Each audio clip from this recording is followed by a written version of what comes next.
We are entering a very new, exciting phase of real estate. I've been a full-time broker agent since 1998, so I've been through these cycles before and I've learned a lot. So I'm telling you it's exciting because we've been on this upswing. Prices are rising, right? Now we're seeing prices fall off. Buyers are becoming picky. Interest rates are up. They can't afford as much.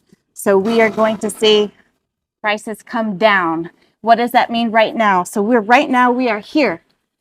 And that means, from what I've seen before, we are going to be in a holding pattern for a little bit. You know why? Because sellers can't accept that this is not going to go there. As much as you tell them and they see it in the news, blah, blah, blah, they don't get it.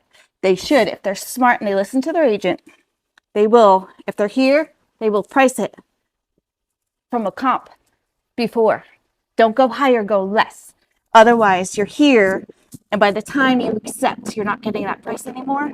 The market is now here, and that's what we call chasing the market down. You don't want to do that. So we're going into a phase where it will be stagnant because sellers are going to take some time to figure this out and get it in their head. And buyers are going to hold off for the market to drop.